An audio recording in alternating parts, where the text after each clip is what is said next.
इस वीडियो में हम महदूद यानी डेफिनेट इंटीग्रल्स को रीमन सम की हद की शक्ल में लिखने की मशक करेंगे।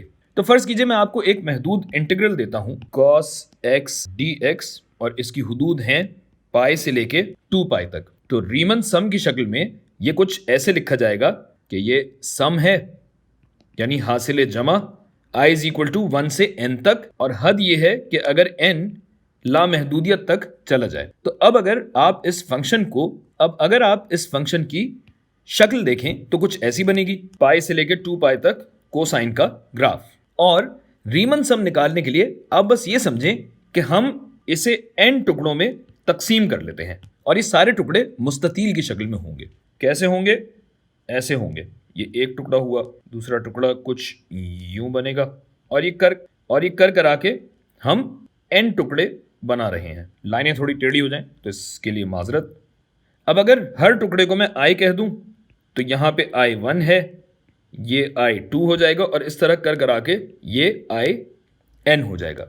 वाज़े रहे कि चूंकि इंटीग्रल के जरिए हम ज़ेर खम रकबा निकाल रहे होते हैं, एरिया अंडर द कर्व निकाल रहे होते हैं, तो हम कहना ये चाह रहे हैं कि अगर इसी रकबे को चंद मुस्ततीलों में तकसीम कर लिया जाए तो इन तमाम मुस्ततील के रकबों को जमा कर लिया जाए तो इन रकबों के हासिल जमा से भी हमें ये कुल रकबा मिल सकता है। और मुस्ततील का रकबा होता है लंबाई ज़रब चौड़ाई।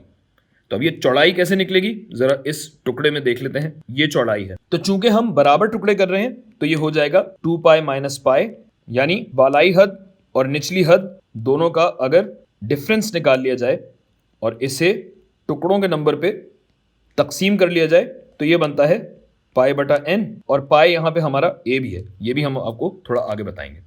अच्छा जी, जबकि फंक्शन की लंबाई अगर मुझे निकालनी है तो लंबाई तो निकलेगी फंक्शन के ही जरिए। जैसे अगर मैं पहले टुकड़े को देखूं तो पहले टुकड़े में लंबाई क्या बन रही है? ये लंबाई बन रही है फंक्शन की कदर, कहाँ पे? पाई से हमने शुरू किया था, जमा ये वाला पॉइंट जो कि है पाई बाय n। तो यहाँ अगर मुझे फंक्शन की कदर बतानी है तो मुझे ये देखना होगा कि इस पॉइंट पे फंक्शन की कदर क्या होगी, यानी y वैल्यू क्या होगी।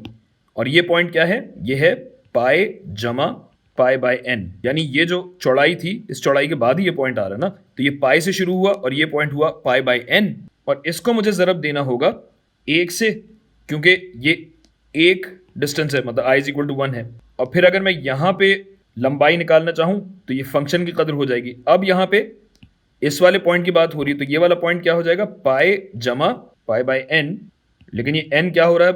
1, और ये पॉइंट पाई से कितना दूर है? पाई बाय n और पाई बाय n, यानी 2 दफ़ा पाई बाय n।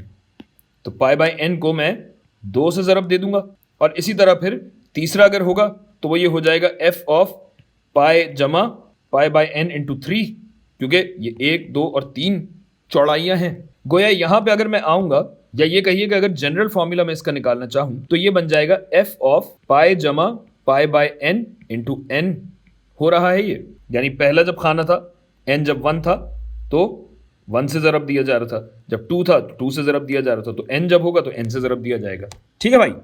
तो अब चूंकि हर मुस्ततील का नंबर i से दिया जा रहा है जो कि n तक जा रहा है, तो हम इसे ऐसे भी लिख सकते हैं कि ये जो cos x था ना, ये cos x दरअसल हो जाएगा cos ऑफ पाई, यानी ये जो फंक्शन था, फंक्शन इंटू पाई जमा pi by n into n, पाई जमा जो एक स्टैंडर्ड हमने चौड़ाई ली थी और ये बॉक्स के नंबर से ज़रब दे दिया जाएगा। ठीक है। और चूंकि हम पूरे रकबे की बात कर रहे हैं तो ये लंबाई ज़रब चौड़ाई, और चौड़ाई थी पाई बाय n, तो ये पाई बाय n से भी ज़रब दिया जाएगा, यानी डॉट पाई बाय n। तो ये कॉस वाला टुकड़ा हमें लंबाई बता रहा है, चौड़ाई ये रही, तो ये हमारा बन गया रीमन सम।